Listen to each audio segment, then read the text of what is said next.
Sawadee-ka. All right, we're right in the middle of Timmy talking about E for elimination and getting rid of time wasters, meetings, people, phone calls, emails that stop you from doing what you want to do. So, on the one hand, you're setting your schedule. You create your own schedule. And now you read this book, you understand the techniques and how to do that, how to make your dream schedule, if you will, which gives you more time to pursue things that make you happy. But the problem is, in real life, and this is what he's addressing, is a lot of times other people, you set your schedule, but will other people respect that? Will other people understand? And the answer is usually no, because they haven't read this book. They don't understand what you're trying to accomplish.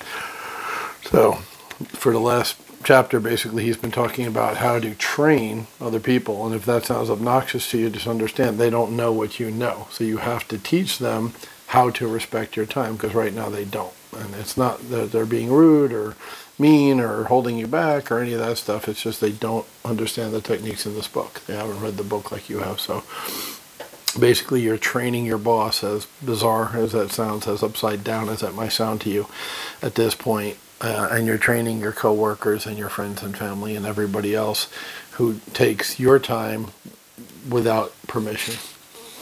That's what it comes down to. You're setting boundaries, really. That's what this whole thing sums up as. You're setting boundaries for other people.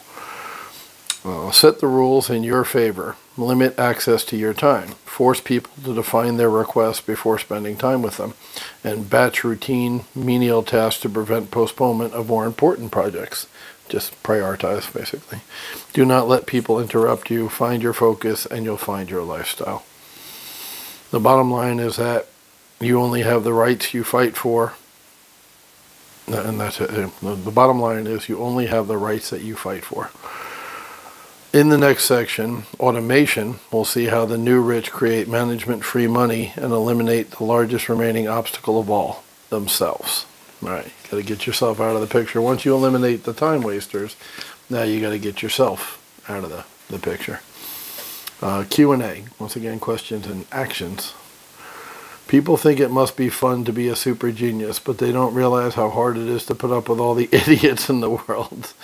Calvin from Calvin and Hobbes, there you go. He had that's so true and yet so hurtful to so many people. They had to put it in a friggin' cartoon, but it's 100% accurate.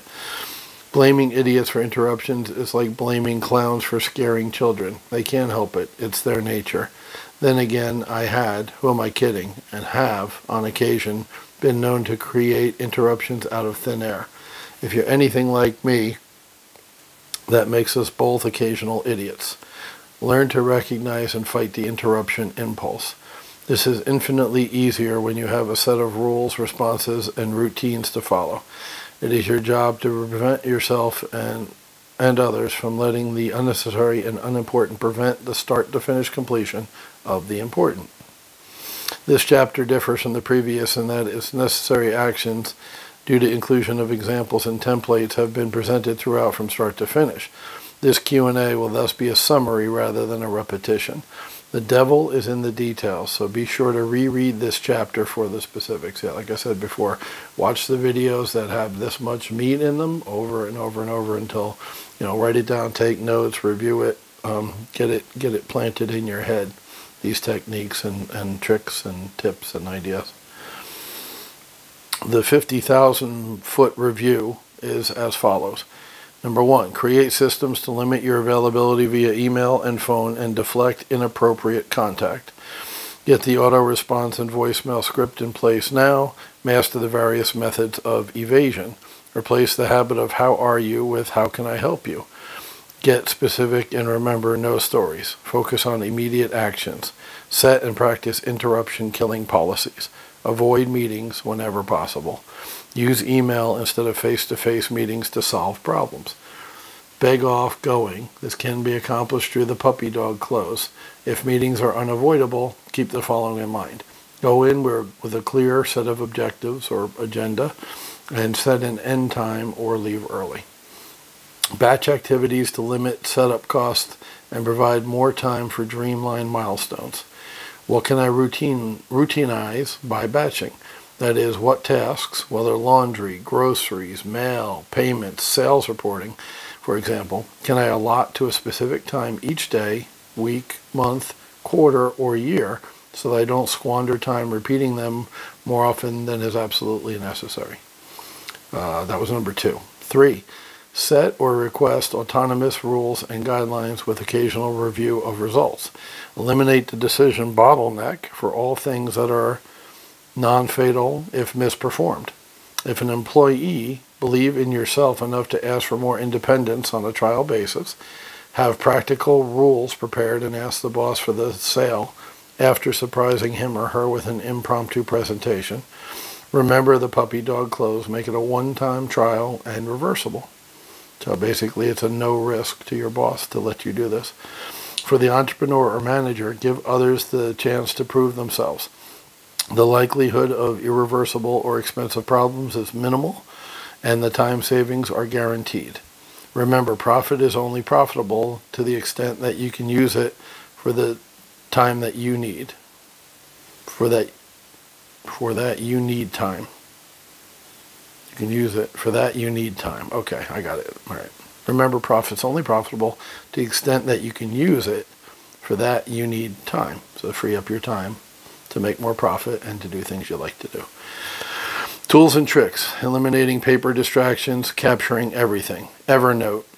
www.4hourblog.com, Evernote, or just Google Evernote if it's still out there. Remember, this book is years old. This is perhaps the most impressive tool I've found in the last year. Introduced to me by some of the most productive technologists in the world, Evernote has eliminated more than 90% of the paper in my life and eliminated nearly all of the multiple tabs I used to leave open in web browsers, both of which distracted me to no end.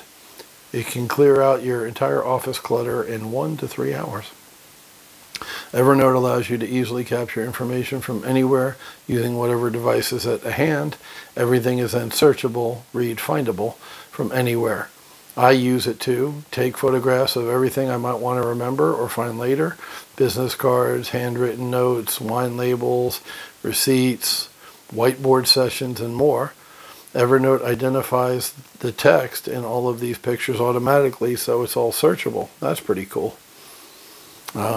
Whether from an iPhone, your laptop, or the web. Just as one example, I can store and find the contact information from any business card in seconds, often using the built-in iSight camera on Mac to capture it, rather than spending hours inputting it all into contacts or searching through email for that lost phone number.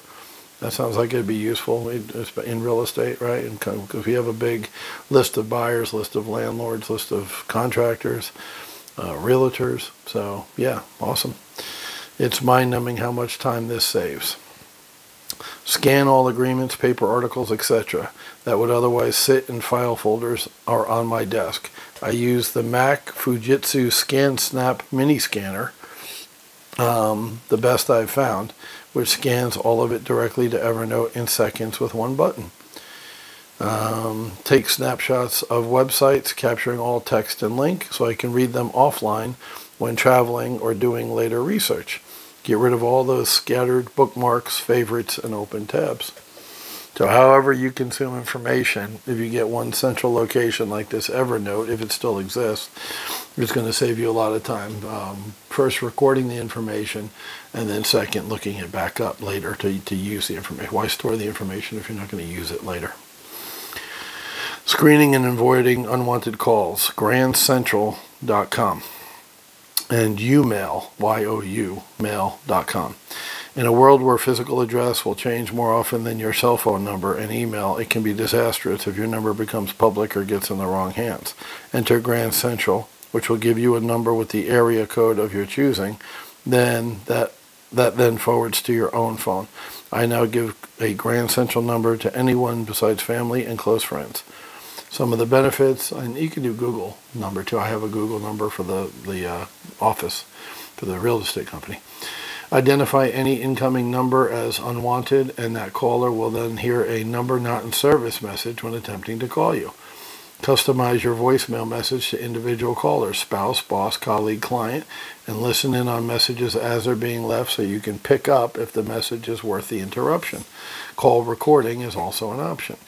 Use an area code outside of your hometown to prevent people and companies from finding and misusing addresses you'd prefer to keep private. Establish do not disturb hours when calls are routed directly to voicemail with no ring. Have voicemail sent to your cell phone as an SMS, text message. Umail, another option, can also transcribe voicemails and send them to your phone as text messages. Getting calls while stuck in a time-wasting meeting, no problem. Respond to voicemails via SMS during the meeting so you're not stuck returning calls afterwards. So again, being more efficient. One shot, one kill scheduling without email back and forth. Few things are as time-consuming as scheduling via email. Person A, how about Tuesday, 3 p.m.? Person B, I can make it. Person C, I have a meeting. How about Thursday? Person D, I'm on a conference call. How about 10 a.m. Friday? Use these tools to make scheduling simple and fast instead of another part-time job. Doodle.com, the best free tool I've found for herding cats, multiple people, for scheduling without excessive email. Create and poll in 30 seconds with the proposed options and forward a link to everyone invited. Check back a few hours later and you'll have the best time for most people. TimeDriver.com. Let colleagues and clients self-schedule with you based on your availability, which is determined by integration with Outlook or Google Calendar. Embed a Schedule Now button in email messages. You'll never have to tell people when you can make a call or meeting. Let them see what's open and choose. That's pretty cool. I like that one. TimeDriver.com. Choosing the best email batching times. Xobni.com. Xobni. Xobni, inbox spelled backwards, oh there you go, how clever, is a free program for putting Outlook on steroids. It offers many features, but the most relevant to this chapter is the ability to identify hotspots or periods of time when you receive the bulk of email from your most important contacts. These hotspots are batching times that will enable you to keep critical contacts, clients, bosses, etc., smiling even while you reduce checking email to 1 to 5 times per day. It will also populate your contacts automatically by pulling phone numbers, addresses, etc. from separate email buried in the inbox. Emailing without entering the black hole of the inbox. Don't enter the black hole of the inbox off hours because you're afraid you'll forget something. Use these services instead to keep focused, whether on completing a critical project or simply enjoying the weekend. Jott.com, Jott.com. Capture thoughts, create to-dos, and set reminders with a simple toll-free phone call. The service transcribes your message 15 to 30 seconds, emails it to whoever you want, including yourself, or to your Google Calendar for automatic scheduling.